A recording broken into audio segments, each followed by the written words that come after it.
Doctor बाबा साहब अंबेडकर ने बौद्ध धर्म की मूवमेंट को पुनर्जीवित किया। इसलिए महामानव डॉक्टर बाबा साहब अंबेडकर का हमारे लिए और दुनिया के लिए ऐतिहासिक योगदान है। उसी तरह सर मेजर जनरल कनिंघम का योगदान उतना ही है जितना महामानव डॉक्टर बाबा साहब अंबेडकर का योगदान है, क्योंकि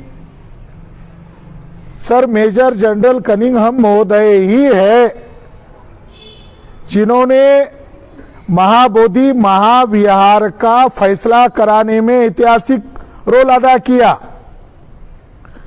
महाबोधि महाविहार जो आज बिहार में दिखाई देता है, ये आज भारत के ही लोगों ने नहीं बल्कि वर्ल्ड हेरिटेज लोगों ने उसको बौद्ध विहार है और उसको वर्ल्ड हेरिटेज घोषित किया गया है। इसका योगदान इस महोदय को जाता है। यानी बुद्ध गया महाविहार का विवाद शुरू हुआ, ये बौद्धों का है या उस ब्राह्मण महंत का है, इसका फैसला करने के लिए सर मेजर जनरल कनिंघम को वहां उत्खनन करने की जिम्मेदारी लगाई और उन्होंने जो उत्खनन किया वह 1891 में उन्होंने अपना रिपोर्ट प्रकाशित किया। वो रिपोर्ट का ये हिंदी अनुवाद या मराठी अनुवाद हमारे पास है, ये रिपोर्ट है। इसलिए आज जो महाबोधि महाविहार बौद्धों की है, 56 में भारत में बौद्ध धर्म पुनर्जीवित हुआ, मगर 1890-91 में आर्कोलॉजिकली एविडेंस के आधार पर सिद्ध हुआ कि इसके ऊपर महंत का कब्जा नहीं है। ये योगदान इस महापुरुष का है। आज जो आप सारनाथ देख रहे हो तो वहां एक आदमी वहां की ईंटें पत्थर अपने घर के काम के लिए लेकर जा रहा था। यह आदमी मिलिट्री मैन है, सर मेजर जनरल एक जनरल है, मिलिट्री मैन है, मगर उसकी खोज भारत के मिट्टी के अंदर क्या है, भारतीय लोगों को इतना दबा के क्यों रखा गया है, तो वो इतिहास को ढूंढने की नजर होने के कारण उनका दूसरा महत्वपूर्ण योगदान रहा, जिसको तथागत भगवान गौतम बुद्ध का धम्म चक्र प्रवर्तन स्थल कहा जाता है। चरत भिक्कवे चारिकं बहुजन हिताय बहुजन सुखाय, ये प्रथम धम्म चक्र प्रवर्तन किया और बहुजनों के कल्याण के लिए धम्म की उद्घोषणा की। वो जो स्थान है उस स्थान का उत्खनन करके उसका रिपोर्ट बनाकर ये बौद्धों का ही स्थान है, इसको किसने नष्ट किया, वो सारा आर्कोलॉजिकली एविडेंस जिस शख्स ने ढूंढ के निकाला वो शख्स है सर मेजर जनरल कनिंघम महोदय। आज हमारे लोगों को थोड़ा सा आश्चर्य लग रहा है कि हम हमारे बहुजन महापुरुषों की जयंती मना रहे थे, अब ये एक महापुरुष आ गए, ये है कौन, उनको क्यों याद किया जा रहा है। उनका तीसरा योगदान है जो आज मध्य प्रदेश में सांची का जो बड़ा स्तूप नजर आता है, वो स्तूप को बनाने में, उसका उत्खनन करने में और उसको सही ढंग से प्रिजर्व कैसे किया जाए, इसका महत्वपूर्ण योगदान सर मेजर जनरल कनिंघम को जाता है। तो बुद्ध से संबंधित हर चीज को ढूंढने का काम मेजर जनरल कनिंघम ने किया है। पेशे से ये मिलिट्री मैन थे और अलग अलग देशों में जाकर लड़ाई लड़ने का काम किया।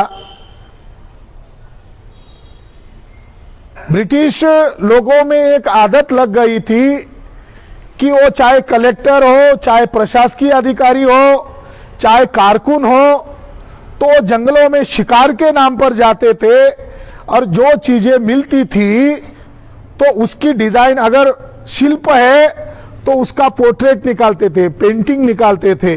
अगर वहां कोई अभिलेख है तो उसका नक्शा कॉपी करते थे और कलकत्ता में रॉयल एशियाटिक सोसाइटी का स्थापना किया था। तो आज जो भारत में दिखाई दे रहा है वो जुनूनी अफसर और खोजी लोगों की देन है। जैसे हम पुणे में हैं, तो पुणे में बैटल हुआ 1818 का, 1 जनवरी 1818 का, मगर 1 जनवरी 1818 से पेशवाओं का पतन तो हुआ, मगर उससे, उस लड़ाई से अंग्रेजों को भी जिज्ञासा पैदा हो गई कि ये ब्राह्मणों के धर्म के ये लोग नहीं है, तो इनका धर्म कौन सा है। तो 1818 के जंग के बाद ही 1818 और 1819 में ही एलोरा और अजंता गुफा की खोज हुई।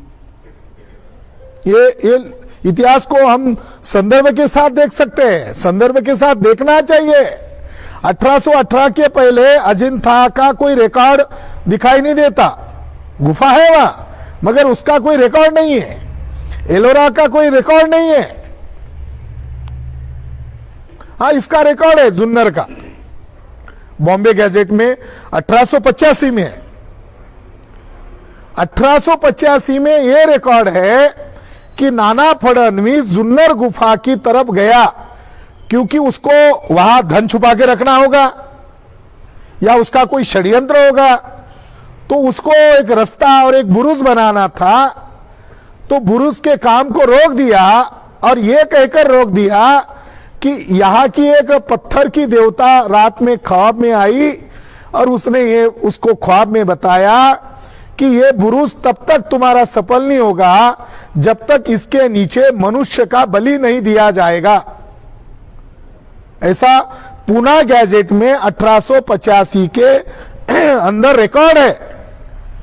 तो नाना फडणवीस जुन्नर गुफा में गया और उसने वहां के इलाके के आसपास के गांव के लोगों को कहा कि ये काम मुझे करना है मगर इसके लिए मनुष्य की बलि चाहिए और उसमें भी एक नव दाम्पत्य चाहिए, शादीशुदा दाम्पत्य चाहिए।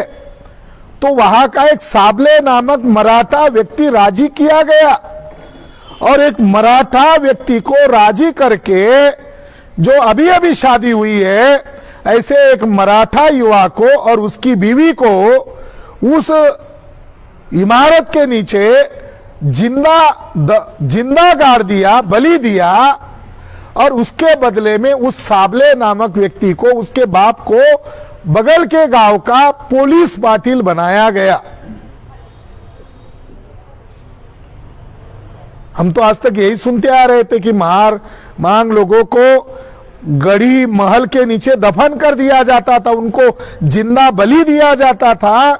मगर मराठा लोगों के प्रति पेशवा ब्राह्मणों का नजरिया क्या था, यह इससे प्रमाणित होता है कि मराठा फैमिली को उस जगह के नीचे दफन करने का काम किया और उसके बाद वो लेण्याद्री लेनी के अंदर फडणवीस के माध्यम से कब्जा किया, जो आज भी वहां दिखाई देता है तो गुफा बुद्धिस्ट लोगों की, मगर एक गुफा को आज वो क्या कहते हैं, अष्टविनायक मंदिर है।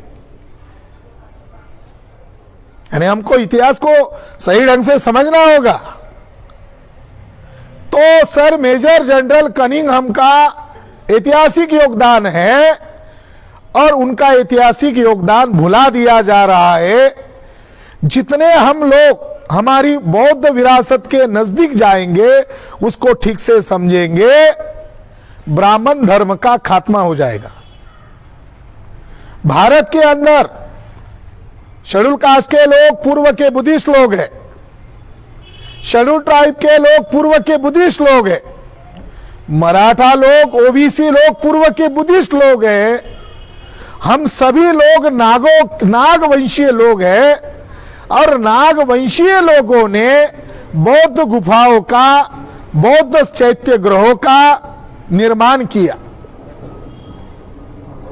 साथियों, सर मेजर जनरल कनिंघम को ढूंढने के लिए जो सफलता मिली उसका रिकॉर्ड भारत में नहीं मिला, क्योंकि भारत में नालंदा, तक्षशिला ऐसी महान विरासत की जानकारी जहां हो सकती है, उन विहारों को जलाकर नष्ट कर दिया गया।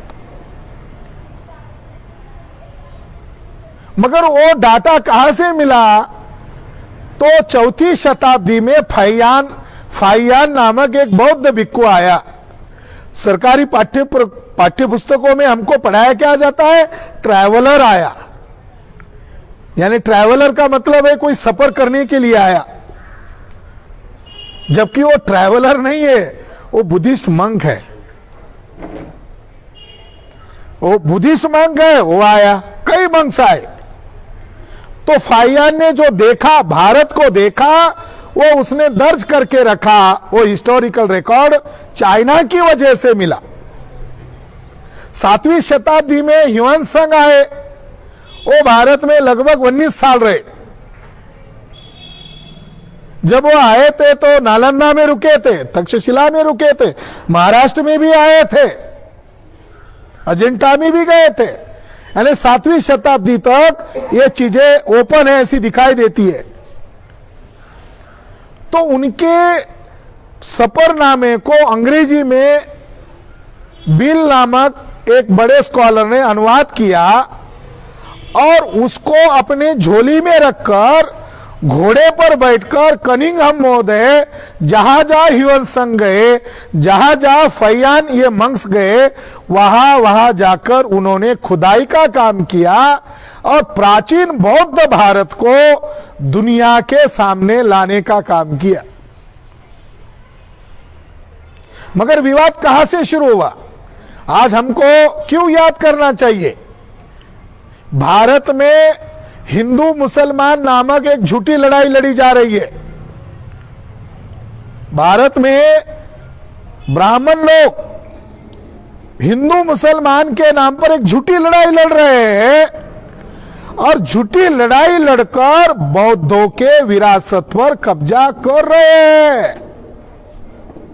अगर ये झूठी लड़ाई को निपटारा करना है तो हमें भारतीय पुरातत्व विभाग की तरफ जाना होगा, उनके उत्खनन किए गए रिपोर्ट्स को निकालना होगा। 1818 में हरा हुआ बाजीराव शिफ्ट किया कानपुर में विठूर जगह पर, बाद में पैरालिसिस हुआ 1846 में और 1851 में मर गए। तो 1818 से लेकर 1851 तक वहां है 11 बीवियां है, 5 बीवियां यही की थी, 6 बीवियां वहां जाकर की, तो 11 बीवियां है, बच्चे भी है, अडॉप्ट किए हुए लोग भी है। तो उसने वहां रहते हुए अवध प्रांत में अपनी जड़ें जमा ली। जब उसको पेंशन नकारा गया, उसके बेटे को, नाना साहेब पेशवा को, तो उसने अवध प्रांत में मुगलों को साथ में लिया और 1857 का गदर हुआ। जब 1857 का गदर विफल हुआ तो ब्राह्मणों ने उसका अध्ययन किया होगा, हम विफल क्यों हुए। तो उनको पता चला कि 1857 का गदर इसलिए विफल हुआ क्योंकि ये ब्राह्मणों के बलबूते पर चल रहा था, इसमें बहुजन लोग नहीं थे, इसलिए हम मारे गए, इसलिए हमको भागना पड़ा।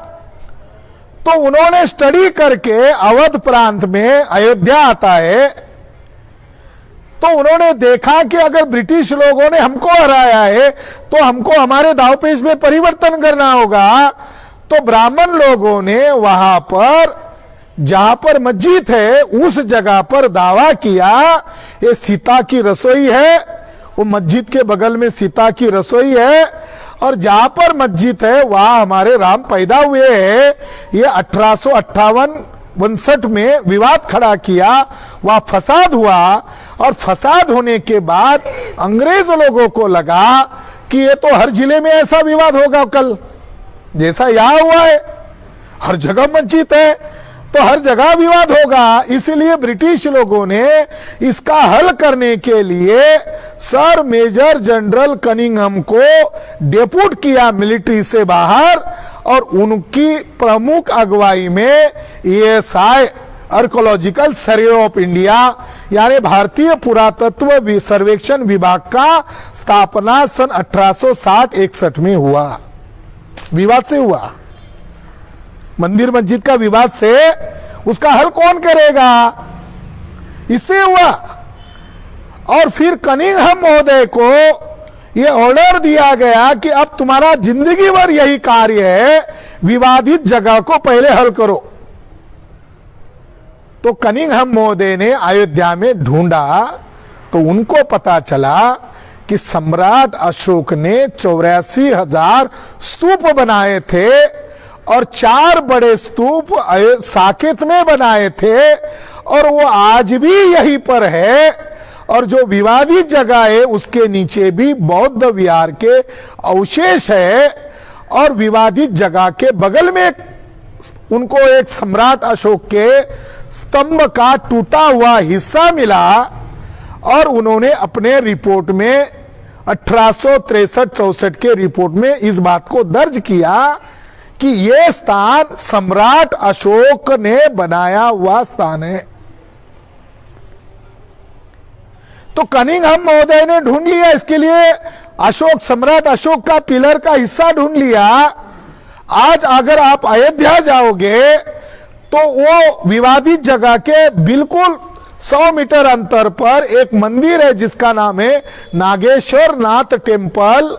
उस नागेश्वर नाथ टेम्पल के अंदर शिवलिंग है ऐसा वो बताते हैं और उस शिवलिंग को कमल की पंखुड़िया है, शिवलिंग को कमल की पंखुड़िया।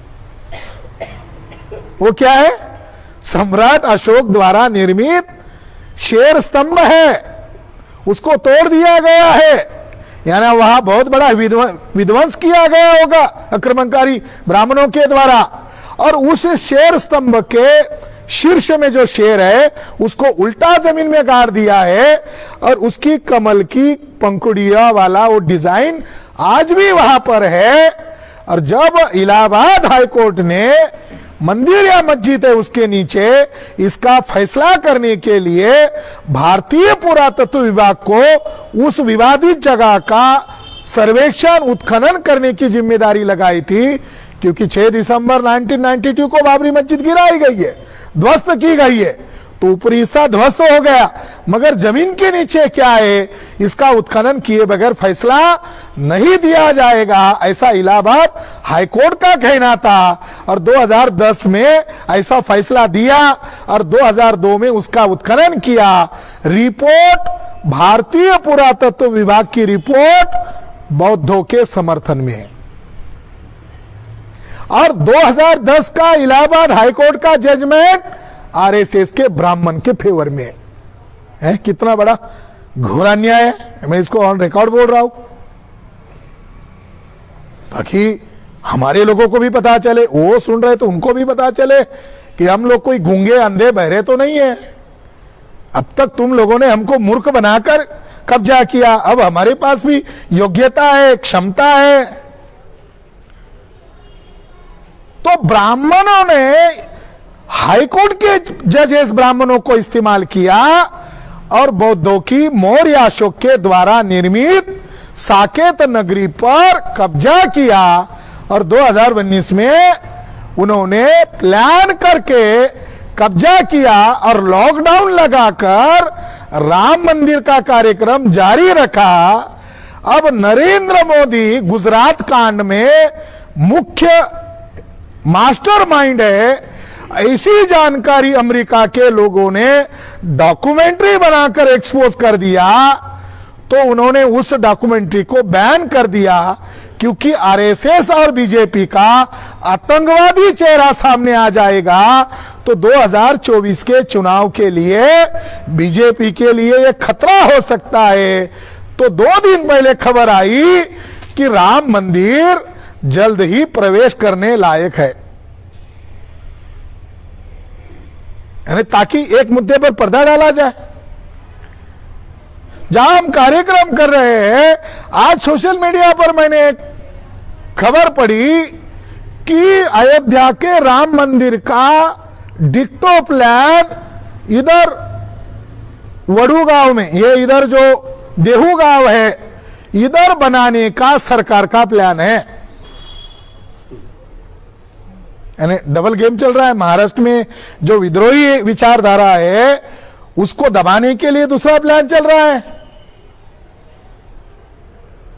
इसीलिए वो बार बार मोदी महाराष्ट्र में आते हैं, वारकरी लोगों को मिलते हैं, उनको मूर्ख बनाते हैं। तो अयोध्या बौद्धों की है, सिद्ध हुआ।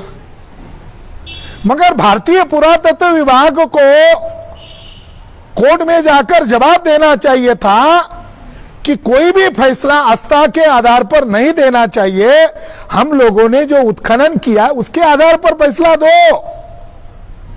तो जस्टिस गोगोई ने 2002 और 2003 में जो उत्खनन किया गया रिपोर्ट था भारतीय पुरातत्व विभाग का, उसके आधार पर फैसला नहीं दिया।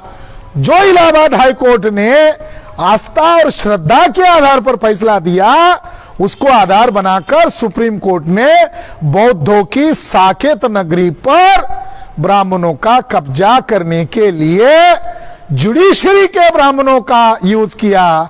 और आज की तारीख में ब्राह्मणों का साकेत पर इलीगल नाजायज कब्जा हो गया है। हम ये किस आधार पर कहेंगे कि ब्राह्मणों का नाजायज कब्जा हो गए? हम किस आधार पर कह रहे हैं? हम भारतीय पुरातत्व विभाग के कनिंघम महोदय ने किए गए उत्खनन कार्य के आधार पर कह रहे हैं और सन 2002-03 में विद्यमान एएसआई के द्वारा उत्खनन किए गए रिपोर्ट के आधार पर कह रहे हैं। इसलिए सर मेजर जनरल कनिंघम के ऊपर भारत का मीडिया, भारत का एकेडमिक क्षेत्र के प्रोफेसर लोग, आज तो उनकी जयंती उन्होंने मनानी चाहिए थी, डेक्कन कॉलेज ने। उनकी जयंती हिस्ट्री के डिपार्टमेंट ने मनानी चाहिए थी। उनकी जयंती आज हमें समाज में आकर मनानी पड़ रही है। तो इसीलिए हम उनकी जयंती मना रहे हैं कि इस मौके पर, इस बहाने हम हमारे लोगों को सच्चाई बता सकेंगे। ये हमारा है। हो गया साकेत हमारा। बुद्ध गया के ऊपर उन्होंने उत्खनन किया और उत्खनन करके उन्होंने प्रूव किया कि ये जो टेम्पल है, महाबोधि टेम्पल, टेम्पल कल्चर भी बुद्धिस्टों का है और गुफा कल्चर भी बुद्धिस्टों का है। कुछ लोगों को भ्रांति होती है मंदिर ब्राह्मणों के होते हैं और चैत्य या गुफा हमारे होते हैं। मंदिर में मन शब्द होता है और मन शब्द को पाली में चैत्य कहा गया है, चित्त कहा गया है। ब्राह्मण धर्म का मन का कोई संबंध है? वर्ण व्यवस्था मानूंगा, जाति व्यवस्था मानूंगा, छुआछूत मानूंगा, यह ब्राह्मण धर्म की खासियत है। ब्राह्मण धर्म भोग के ऊपर टिका हुआ है, त्याग और समर्पण के ऊपर टिका हुआ नहीं है। मंदिर मन शब्द से जुड़ी हुई चीज। ये पुरातत्व विभाग की रिपोर्ट ने प्रूव कर दिया कि महाबोधि महाविहार के बोधि वृक्ष के नीचे खुदाई करने के बाद उन्हें एक वज्रासन मिला, उसके ऊपर कुछ अंकन मिले, कुछ शिल्प कृतियां मिली और उसके नीचे सम्राट अशोक के लिपि भी मिली। और इस रिपोर्ट ने प्रमाणित कर दिया कि महाबोधि महाविहार के ऊपर महंत ब्राह्मण का कोई अधिकार नहीं है, ये सम्राट अशोक द्वारा निर्मित स्थान है। ये प्रूव कर दिया। मगर आप वहां जाओगे, एंट्रेंस में जाते ही अपोजिशन में एक वॉल खड़ी है, वहां कोई जाता नहीं क्योंकि लोगों को उतना समय नहीं, लोग श्रद्धाशील ज्यादा होते हैं। आप उस दीवार के आगे देखोगे तो वहां बोर्ड लगा हुआ है आदि शंकराचार्य की जगह। आदि शंकराचार्य बिहार में पैदा हुआ या केरला में पैदा हुआ? कब्जा किया। बौद्ध विहार की सामने वाली बरामदी की जो जगह है उसके ऊपर शंकराचार्य के द्वारा कब्जा किया गया और वहां के अंदर बुद्ध के लाखों स्तूप है, जिसको ओटिव स्तूपा कहते हैं, मनोती स्तूप कहते हैं। लाखों स्तूप है और नाम है शंकराचार्य का। उसने इस रिपोर्ट में लिखा है। ये रिपोर्ट जो है ये हर व्यक्ति को पढ़ना चाहिए। हमारे लोगों को भाषा की दिक्कत है तो हमने इसका हिंदी मराठी किया ताकि इसको समझ में आए। इस रिपोर्ट में उन्होंने यह सिद्ध किया कि आज विद्यमान में जो महाबोधि महाविहार है उसके अंदर लोग श्रद्धा से जाते हैं बुद्ध को वंदन करने के लिए। तो जो मूर्ति आज महाबोधि महाविहार के अंदर है ये ओरिजिनल मूर्ति नहीं है। ये उन्होंने प्रूव किया। वो उसका प्रूव करने का मापदंड क्या है? तो उन्होंने कहा कि फाहियान और ह्यून संघ ने जो मूर्ति देखी थी उसका आकार प्रकार इस मूर्ति से मैच नहीं होता। ये बहुत छोटी मूर्ति है, वो बहुत विशाल मूर्ति थी। ये इस रिपोर्ट में उन्होंने कहा कि जो आज महाबोधि महाविहार में मूर्ति नजर आती है वो ओरिजिनल मूर्ति नहीं है। तो उन्होंने लिखा मेरे लिए खोज की मर्यादा है, मुझे केवल इतने ही स्थान का उत्खनन कार्य करने को कहा है, मगर यहाँ की ओरिजिनल मूर्ति आपको बगल में जो महंत ब्राह्मणों की गढ़ी है उसका महल है, उसके महल के दीवार के अंदर छिपी हुई आपको मिलेगी। हमारे लोग बुद्ध गया जाते हैं, महंत का कमरा देखकर आते हैं क्या?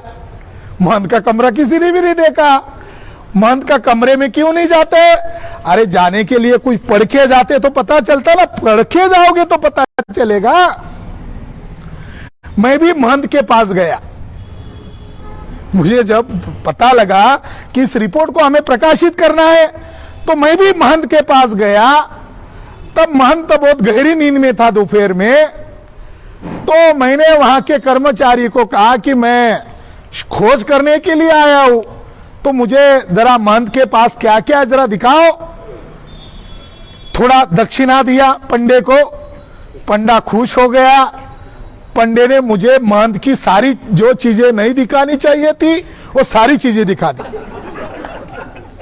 तो सारी चीजें दिखाने के बाद मैंने उसका वीडियोग्राफी किया, उसके फोटोग्राफ किए डिजिटल। इस रिपोर्ट के कॉपी के पीछे हमने एक बुद्ध की खड़ी मूर्ति हमने छापी है। ये महंत ब्राह्मण के दीवाल के अंदर इसका आधा हिस्सा धसा हुआ है और बुद्ध की ये मूर्ति आप देख रहे हो। ऐसी मूर्तियां महंत ब्राह्मण के महल में निजी तौर पर 100 से 150 की संख्या में आज भी मौजूद है। इस मूर्ति पर कपड़ा डाला गया था, तो मैंने थोड़ा ज्यादा चंदा देने के कारण मेरा अथॉरिटी भी बन गया खोलने का, और उसको भी चंदा मिल गया था। और महंत बेचारा सोया हुआ था गहरी नींद में, तो हमने इसका कपड़ा निकाला और ये फोटोग्राफ निकाला। ये रिपोर्ट इसलिए हमने प्रकाशित किया 1891 में इस महान व्यक्ति ने खोज किया और आने वाले खोजकर्ताओं के लिए इंडिकेशन किया। यह भी मिलेगा, यह भी मिलेगा। भारत 47 को आजाद हुआ और आज हम 2023 में हैं। वह भारतीय पुरातत्व विभाग का बुद्ध गया में म्यूजियम है, मगर भारतीय पुरातत्व विभाग आजाद भारत की एक संस्था है, एक स्वतंत्र इकाई है, जैसे न्यायपालिका है, जैसे चुनाव आयोग है। मगर उस भारतीय पुरातत्व विभाग के अंदर रत्ती भर भी ताकत क्षमता नहीं है क्या बुद्ध की महान विरासत वाले मूर्तियां अभिलेख शिलालेख उस महंत ब्राह्मण के पिछवाड़े लात मारकर निकाल लिया जाए और ये विश्व धरोहर है तो दुनिया के लिए उसको खोला जाए, म्यूजियम में रखा जाए। हम ये नहीं करें कि हमारे पास दो, हमारी निजी प्रॉपर्टी। हम क्या करें, सरकारी संस्था के पास दे दो और उसका रिकॉर्ड बनाओ। देश दुनिया के लोग बुद्ध को अशोक को नमन करने आते हैं, उनसे चंदा लेते हो और उनके ही आदर्शों को छुपाते हो। ये पता चलेगा। हम इस बहाने हमारे लोगों को बता रहे हैं ना, बुद्ध गया को मुक्त करना है। तो बुद्ध गया महाविहार के ऊपर उन्होंने इलीगल कब्जा किया है, मगर बुद्ध का ओरिजिनल स्टैचू आज भी महंत के पास है।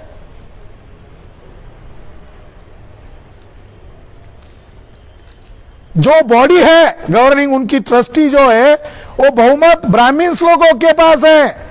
अध्यक्ष कलेक्टर रहेगा गया जिले का, 4 भिक्खु रहेंगे, 4 बुद्धिस्ट रहेंगे और 5 जो है हिंदू के नाम पर ब्राह्मण रहेंगे। बहुमत का आंकड़ा आएगा, ब्राह्मण के पास जाएगा। आज बुद्ध गया किसके पास है? ये बुद्ध गया प्रूव कर दिया ये बौद्धों की है, ये आर्कोलॉजिकल एविडेंस हो गया। मगर आजाद भारत में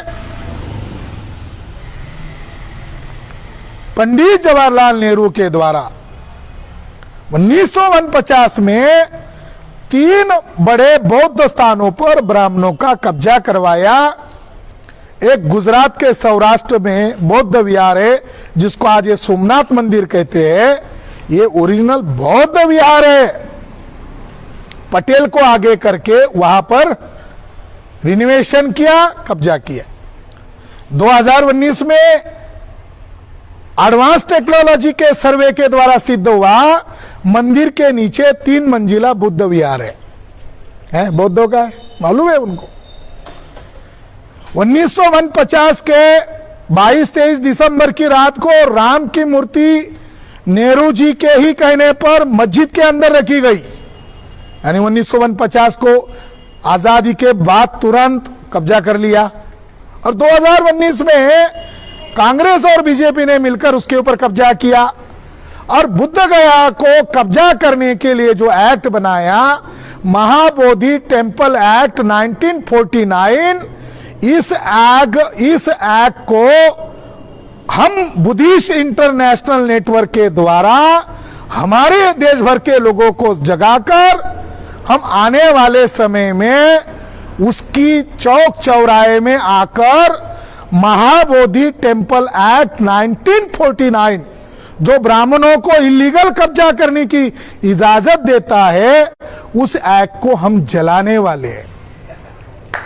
मगर पहले अपने लोगों को समझाना होगा ना, लोगों को पहले बताना होगा। तुमने तुम्हारे हिसाब से एक्ट बनाया। तो बिहार में हमारा वो एजेंडा चल रहा है, उत्तर प्रदेश में साकेत मुक्ति का आंदोलन चल रहा है। अभी उनकी वर्तमान प्रासंगिकता यह है कि वाराणसी में उन्होंने जब उत्खनन किया सारनाथ का, तो उनको यह पाया गया कि वहां कोयला ज्यादा मिला। उनके रिपोर्ट में, सारनाथ का रिपोर्ट कनिंघम महोदय ने अपने रिपोर्ट में लिखा कि मुझे जब सारनाथ में उत्खनन करने का मौका मिला तो मुझे वहां सबसे ज्यादा कोयला मिला। तो अर्थ निकाला उन्होंने कि सारनाथ जो सम्राट अशोक का चहिता स्थान था, सम्राट अशोक का चहिता स्थान उनका है तो हमारा भी है, तो उनका स्थान चहिता क्यों है? क्योंकि तथागत भगवान गौतम बुद्ध ने इस स्थान पर प्रथम धम्म चक्र प्रवर्तन किया और वह आदेश निकाला कि ब्राह्मणों को बौद्ध भिक्षु संघ में अलाउ नहीं है। वालिका तीसरी धम्म संहिता में हमने जो फैसला किया उसका अनुसरण करे, हर कोई करे, अगर नहीं करेगा तो उसको दंड दिया जाएगा। वो लिखा, उस स्तंभ को ही तोड़ दिया, वो शिलालेख था इसीलिए पढ़ा गया। कनिंघम महोदय ने अपने रिपोर्ट में लिखा, मुझे वहां भारी संख्या में कोयला जली हुई राख मिली और उन्होंने ये लिखा, ये ब्राह्मणों के आक्रमण से संभव हुआ, ब्राह्मणों के आक्रमण से संभव हुआ। और वो हर चीज को निकाल रहा था, तो उनको एक जगह पर बुद्ध की एक मूर्ति नहीं मिली। जब वो विहार के नीचे और खुदाई चल रही है, और तीसरी जगह पर खुदाई चल रही है, और चौथी जगह पर खुदाई चल रही है, तो उनको एक जगह पर बुद्ध की एक मूर्ति नहीं मिली। बुद्ध की हजारों की संख्या में मूर्तियां एक के साथ एक रखी हुई मिली, और जिसको मिट्टी से एक रूम के अंदर कैद करके रखा था और उसके ऊपर मिट्टी डाली गई थी। जब वो मिट्टी निकाली गई और उस कमरे को खोला गया तो बुद्ध की ढेर सारी मूर्तियां उसको एक साथ मिली। तो वो आर्कोलॉजिस्ट है, उसने अगर ये सब जला दिया तो इस मूर्तियों को आक्रमणकारी ब्राह्मणों ने नष्ट क्यों नहीं किया? तो उन्होंने अपने रिपोर्ट में लिखा, आक्रमणकारी लोगों से भविष्य में बौद्ध के विरासत को धोखा हो सकता है, इसलिए वहां के बौद्ध भिक्षुओं ने विहार को छोड़ने के पहले महत्वपूर्ण मूर्तियों को निकालकर एक जगह लाया और उसको कैद करके ढकाकर चले गए होंगे। इसलिए ये मूर्तियां दबी होने के कारण जैसी की वैसी मिली। ये उनके रिपोर्ट में पाया गया। आज क्या संदर्भ है? आज इसीलिए संदर्भ है कि ब्राह्मणों ने अयोध्या पर कब्जा करने के बाद जो वो नारा लगा रहे हिंदू और हिंदुत्व और हिंदू राष्ट्र, इसको मान्यता देने के लिए एससी एसटी ओबीसी के लोगों को गुमराह कर रहे हैं और धार्मिक आधार बनाकर हिंदू मुसलमान की चर्चा कर रहे हैं। और वर्तमान में काशी में ज्ञान व्यापी मस्जिद का विवाद कोर्ट में पहुंच चुका है। पार्टी दो ही है, ब्राह्मण हिंदू के नाम पर घुस गए और मुसलमान पार्टी के रूप में घुस गए। अब उसके अंदर क्या है, थर्ड पार्टी को पता ही नहीं है। थर्ड पार्टी है कोई? वो थर्ड पार्टी को तो पता ही नहीं है। अगर किसी को पता है तो कोर्ट उनको अलाउ नहीं कर रहा है, तुम पार्टी बन जाओ। ज्ञान व्यापी मस्जिद में ज्ञान शब्द क्यों है तो मुसलमानों का मॉस्क क्यों? वो तो एक उनका धार्मिक मस्जिद है, मगर ज्ञान क्यों है? ज्ञान का संबंध ब्राह्मणों से है क्या? ब्राह्मणों से नहीं है। तो ज्ञान का संबंध किससे है? तो बुद्ध को जहां संबोधि प्राप्त हुआ उस शब्द को अशोक संबोधि कहते थे और बिहार की आम भाषा में उसको ज्ञान कहते हैं। ज्ञान शब्द का वर्तमान अपभ्रंश शब्द गया है, न साइलेंट है। अशोक उसको क्या कह रहे हैं? संबोधि स्थान। बुद्ध को संबोधि प्राप्त हुई। उत्तर भारत के बिहार के लोग उस स्थान को क्या कह रहे हैं? ज्ञान स्थान कह रहे हैं। ज्ञान में फोनेटिक्स में न साइलेंट है। ज्ञान का वर्तमान शब्द क्या है? बुद्ध गया। गया गया होता है क्या? आया होता है? ज्ञान गया क्या वहां से? वहां से तो ज्ञान फैला। तो ज्ञान शब्द ही वर्तमान में अपभ्रंश के तौर पर गया है। मैं आपको ये इनके रिपोर्ट के आधार पर बता रहा हूं कि भारतीय लोगों को इस बात की जानकारी होगी तो भारतीय लोग सड़क पर उतरेंगे, अपनी विरासत को बचाने के लिए आगे आएंगे। वो स्थान बौद्ध विहार है और उस स्थान पर आज नाजायज तरीके से कब्जा किया जा रहा है। मगर इसकी वकालत करने के लिए या किसी भी विवाद को हल करने के लिए भारतीय पुरातत्व विभाग जो एक स्वतंत्र संस्था है, उसको कोई नॉमिनेट नहीं कर सकता, जैसे न्यायपालिका है, जैसे चुनाव आयोग है। मगर भारतीय पुरातत्व विभाग क्या कर रहा है? मोहन भागवत के चरण चाट रहा है। उसका जो डायरेक्टर जनरल है, उसका भी एक डायरेक्टर होता है, उसके भी डिविजनल ऑफिस होते हैं, वो उनके चरण चाट रहे हैं। उसके ऊपर ब्राह्मणों का नियंत्रण है। मगर यह जानकारी इनके द्वारा हमें मिल रही है कि वो बौद्ध विहार है। जब भारत में बहुत विवाद हुआ अयोध्या को लेकर, तो अमेरिका से एक बड़े स्कॉलर को इनवाइट किया और अमेरिका की एक संस्था ने भी उसको मोटिवेट किया, जाओ कि अयोध्या किसकी है। तो वो अयोध्या पर आज के तारीख में वो संस्कृत भाषा का दुनिया का नंबर 1 आदमी है, हंस बेकर। ये उस आदमी का नाम है हंस बेकर। उसने अयोध्या बौद्धों की है ये प्रमाणित कर दिया 1990 के पहले ही। और उसने खोज किया, इसलिए उसको पद्म भूषण और कई सारे अवार्ड भी इन्होंने दिए। इसलिए आज ये नहीं कह सकते कि ये फॉरेनर है इसलिए हमारे खिलाफ है। ब्राह्मणों की कमजोरी क्या है? अगर हम कनिंघम महोदय की तारीफ करेंगे तो ब्राह्मण नीचे कमेंट क्या डालेगा? ये ईसाइयों की साजिश है। ब्राह्मण अगर तर्क के सामने टिक नहीं पाता है तो ब्राह्मण जवाब क्या देगा? ये ईसाइयों की साजिश है, ये आप विदेशी आदमी को जयंती मना रहे हो। अरे ब्राह्मण, तुम विदेशी हो, तुम्हारा डीएनए भारतीय नहीं है, हमारा डीएनए भारतीय है। तो ब्राह्मण विदेशी इनसे डरता है। तो हंस बेकर ने काशी वाराणसी पर रिसर्च किया और उसने अपने रिसर्च पेपर में कहा ईस्वी सन 3री शताब्दी तक ब्राह्मण काशी बनारस में पैर भी नहीं रखते थे। ऐसा उस आदमी ने लिखा। ईस्वी सन 3री शताब्दी, मैं ईस्वी सन पूर्व 3री शताब्दी नहीं बोल रहा हूं। अगर ईस्वी सन पूर्व 3री शताब्दी में आप जाओगे तो सम्राट अशोक का पीरियड है। ईस्वी सन पूर्व 5वीं 6ठी शताब्दी में जाओगे वो तथागत भगवान बुद्ध का पीरियड है। मैं उसके बाद बोल रहा हूं कनिष्क पीरियड। तो हंस बेकर महोदय कहते हैं ब्राह्मण काशी बनारस में पैर भी नहीं रखते थे और यह कहते थे कि काशी बनारस में किसी भी सभ्य ब्राह्मण को नहीं जाना चाहिए क्योंकि ये बौद्धों का मुख्य केंद्र है और ये स्थान अपवित्र है।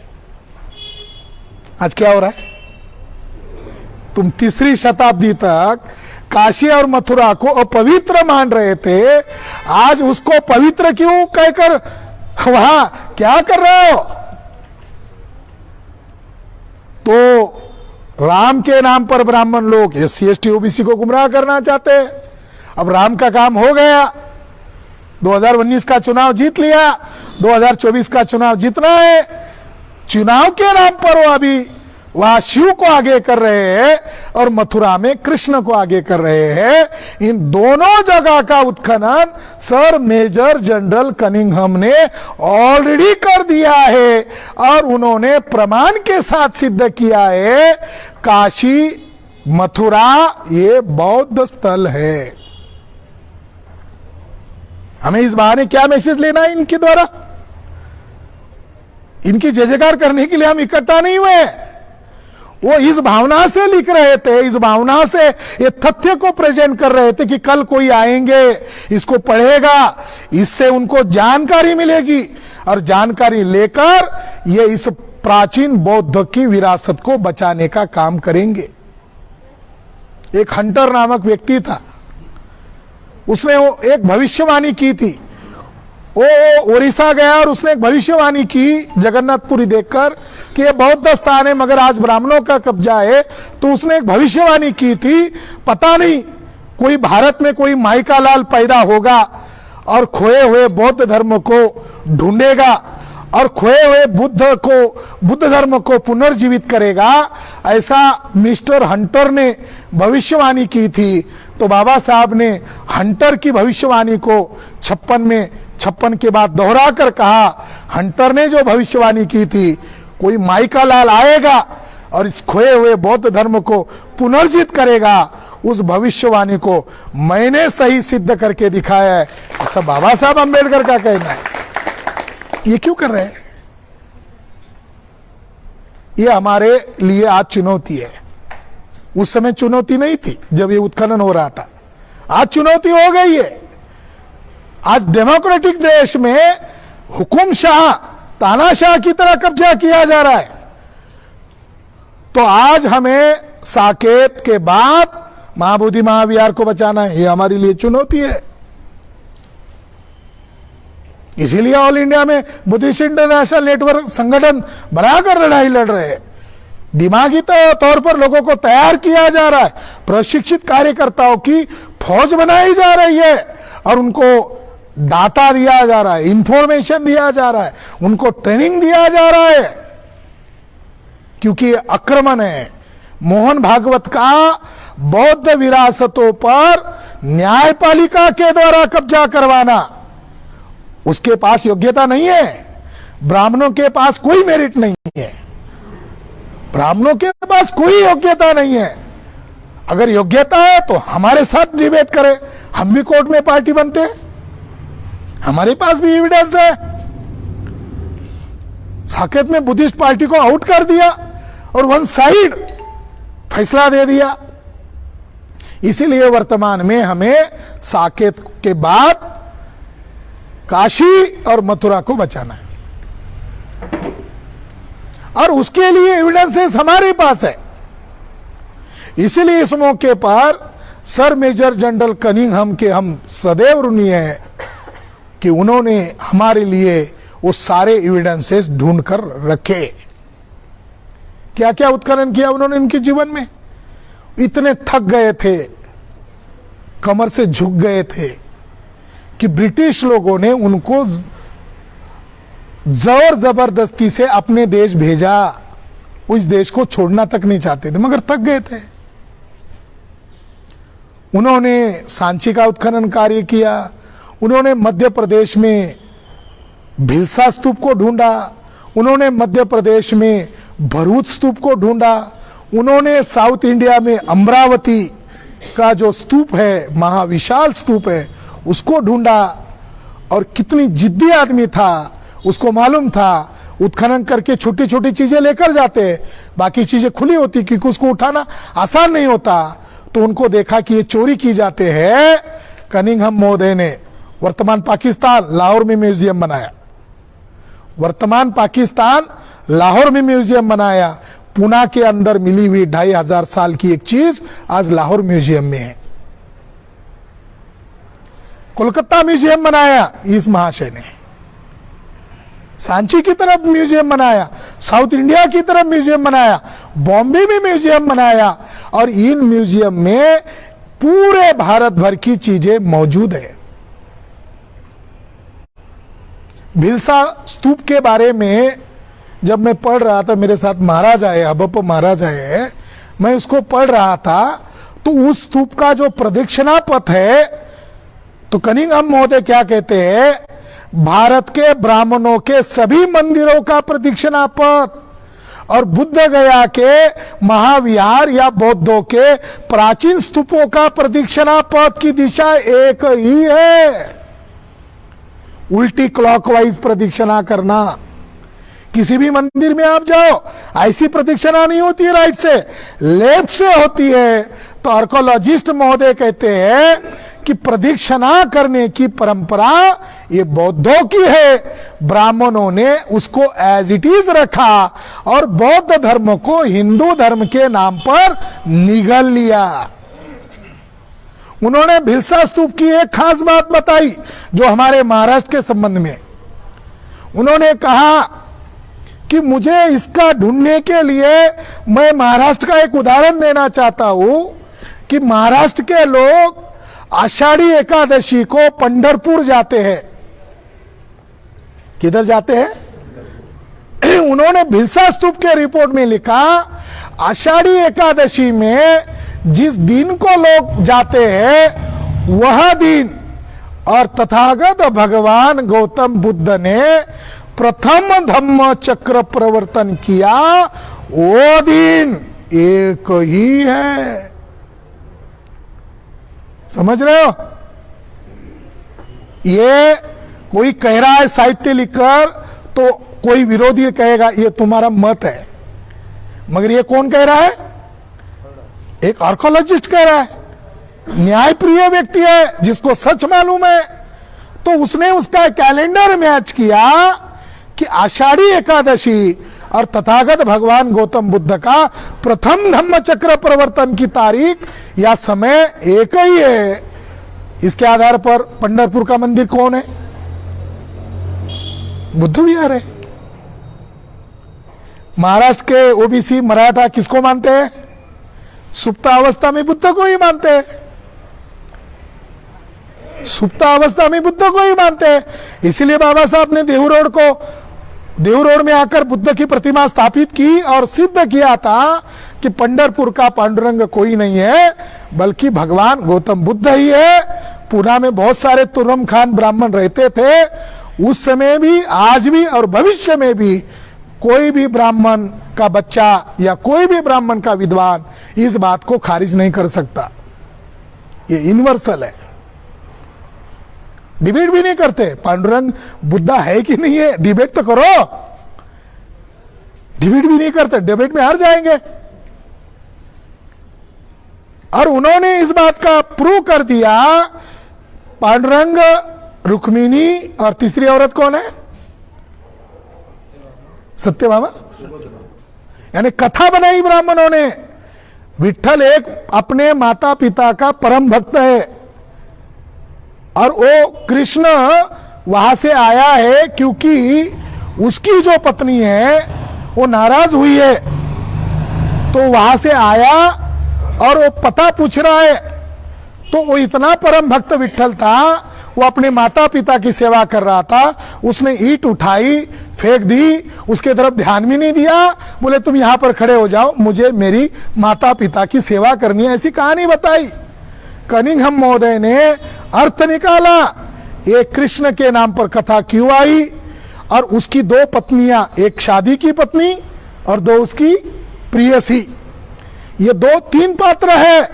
तो कनिंघम महोदय ने भिलसा स्तूप उत्खनन में सिद्ध किया ये विट्ठल जो कमर पर हाथ खड़ा किया है ये बुद्ध है, और उसके साथ दो जो पात्र है सत्यभामा और रुक्मिणी, ये तीन त्रिरत्न के प्रतीक है।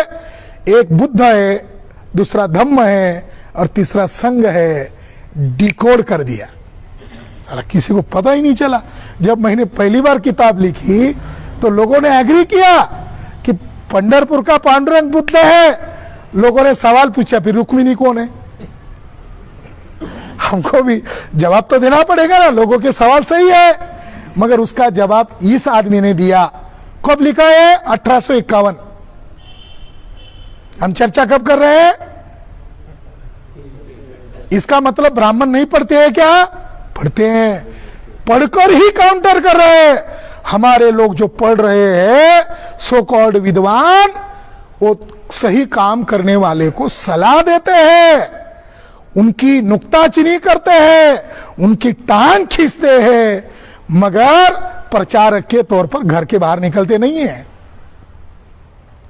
ब्राह्मणों से जितना सत्यानाश हो रहा है ना, तो बहुजन समाज के सोकॉल जो विद्वान है, इन विद्वानों से भी हमारी विरासत को धोखा हो रहा है।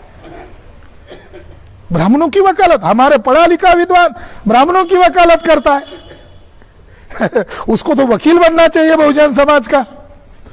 तो मैं अंत में आपको इतना ही कहना चाहता हूं, आज पूरे महाराष्ट्र में और पूरे देश भर में बुद्धिस्ट इंटरनेशनल नेटवर्क के द्वारा